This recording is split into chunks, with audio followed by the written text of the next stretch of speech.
Vocês já fizeram reforma em casa? Alguma vez já? Quem já fez reforma na casa? Levanta a mão. Aí você chega do final do serviço, assim, no final do dia, né?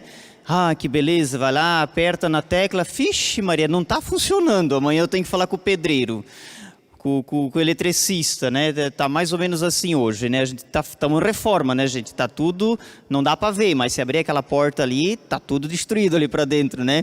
E hoje a gente fez uma mudança elétrica e por alguma circunstância não estão funcionando todas as caixas de som, tá? Mas são adaptações que fazem parte da reforma, né? Males necessários, dores que a gente passa, mas faz parte da nossa vida, né? A palavra de Deus também vem para nos reformar, para nos renovar e nos reabastecer na fé. É a terceira missa que eu rezo hoje, né? Rezei as 3 na São Bernardo, as 5 no Rio Cunha e agora aqui com vocês. É interessante como cada vez a palavra de Deus, ela consegue dar uma nova face, um novo rosto. É um detalhe, que não é só detalhe, né? Mas que a palavra consegue assim provocar, pelo menos aconteceu isso comigo. Quando que eu ouvi de novo o Evangelho, esta palavra de Jesus: feliz és tu, Pedro, porque não foi um homem, um ser humano que te revelou a resposta, foi o meu Pai que está nos céus. Qual era a pergunta? E vocês, quem dizem que eu sou? A pergunta é para ti e para mim também.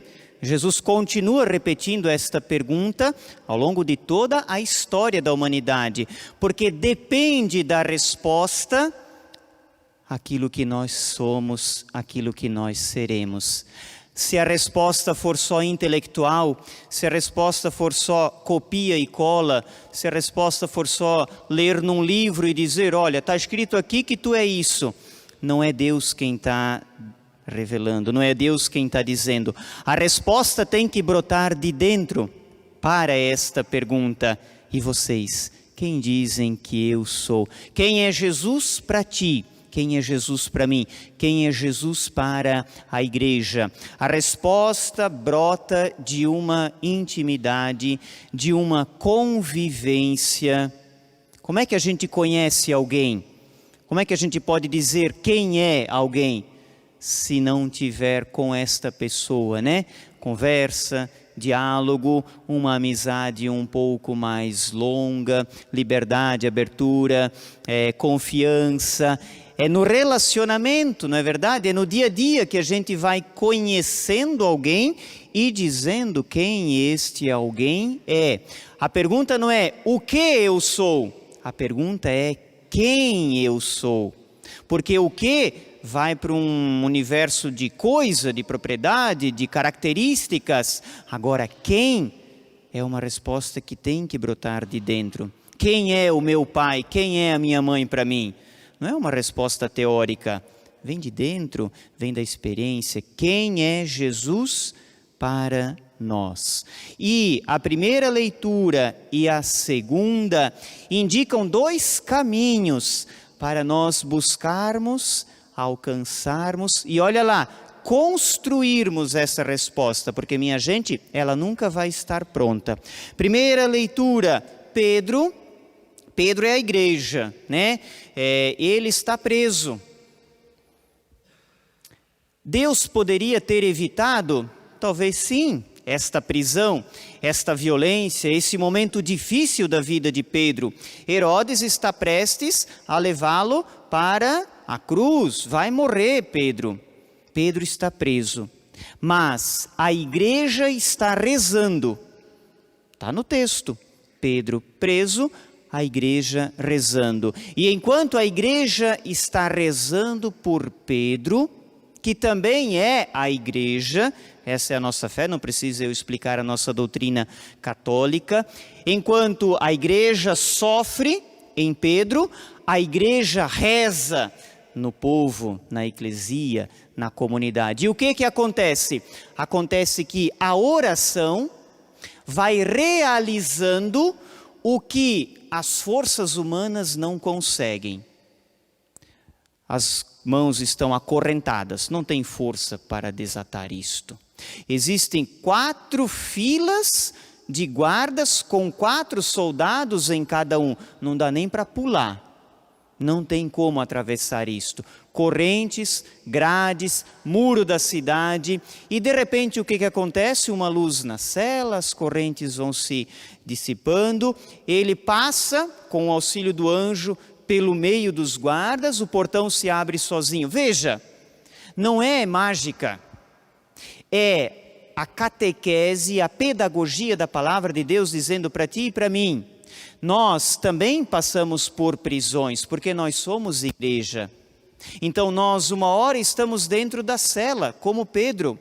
Mas nós somos igreja também do lado de fora e a gente também reza por quem sofre. Você nunca rezou por alguém? Você nunca pediu? Claro que sim. Reza, padre, reza, vamos rezar junto. Essa pessoa está precisando de oração. Padre, reza por mim. Não é assim? E veja, o efeito da oração, as coisas vão acontecendo. Mas é preciso rezar, é preciso confiar em Deus. Quando a gente faz essa experiência, a gente está dizendo quem é Jesus para nós. A gente está dizendo que Ele tem poderes que a gente não tem, que Ele pode o impossível, que Ele é capaz de abrir, de romper com grades, com portas, com prisões, com dificuldades, com medos, com desesperos, com doenças. Sabe? É isto. É concreta essa resposta. É com a vida, né? Então, primeira leitura nos aponta o caminho da oração como o caminho de resposta à pergunta de Jesus. Oração é intimidade, oração é confiança, oração é diálogo, oração é fala e escuta, oração é silêncio. Para rezar é preciso tirar tempo, não dá para rezar assim de qualquer jeito. Para rezar temos que... Esse é o mandamento da igreja, né? Nos finais de semana, sair da nossa casa, da nossa pequena igreja e vir para junto da comunidade e ali celebrar a vida de fé. Então, oração é caminho para dizer quem é Jesus. E é caminho sempre construtivo, sempre crescendo. Hoje é uma realidade que eu rezo, amanhã é outra e assim sucessivamente. Mas só a oração não basta. A segunda leitura nos aponta o caminho do testemunho, da coerência de vida. Paulo, minha gente, Paulo tem o que no final da sua vida? Diz o texto, né? Eu estou prestes a ser derramado em sacrifício. Olha que imagem forte e bonita, igual Cristo na cruz. Por isso a gente usa o vermelho na celebração de Pedro e Paulo. É o sangue que está prestes, né, a se derramar por causa de Cristo. O que Paulo tem, gente? Paulo tem terreno lá em Palmeiras, Paulo tem uma casa na praia, Paulo tem carro do ano, Paulo tem apartamento? Não, Paulo não tem nada. Paulo é pobre, está na prisão, mas ele tem no coração um testemunho para dar. Ele tem um testamento para deixar. E o testamento é a sua vida. Combati o bom combate.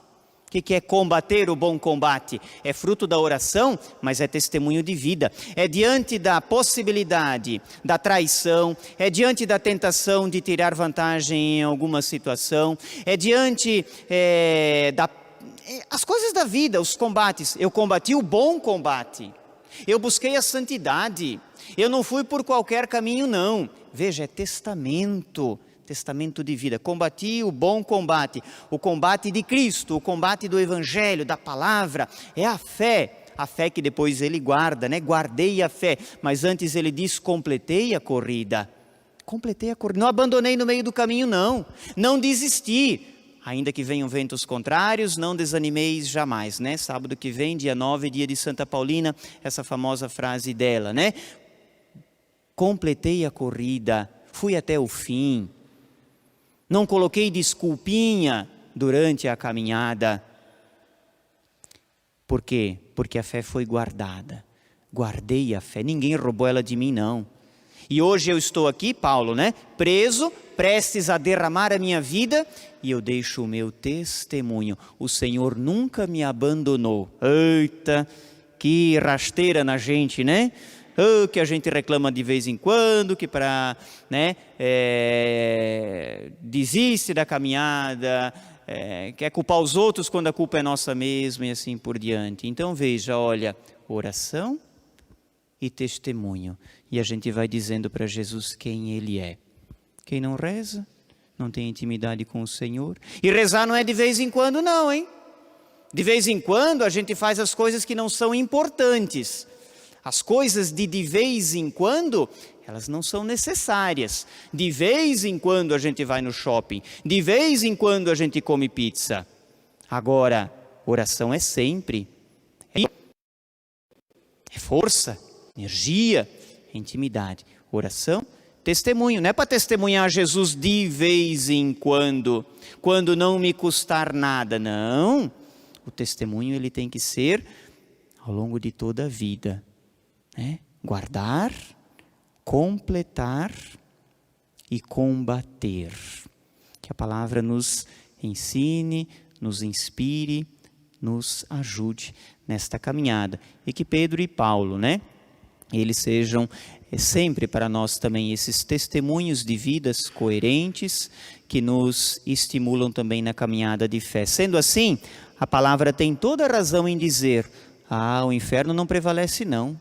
As portas do inferno não, é porta do céu, é ligação. A gente vai ligando a nossa vida a Deus, ligando a nossa vida à palavra, ligando a nossa vida ao céu. Por quê? Porque a gente faz parte desta igreja. Nós então, hoje a figura de Papa Francisco, ele nos confirma na fé, ele nos sustenta, ele nos garante. Nós estamos unidos a ele porque ele está unido a Deus. Rezemos então pelo nosso Papa Francisco, rezemos por nosso Bispo Dom Rafael, rezemos também para que nós, aqui dentro consigamos dar as nossas respostas, seja por oração, seja por testemunho. Louvado seja o nosso Senhor Jesus Cristo, para sempre seja louvado.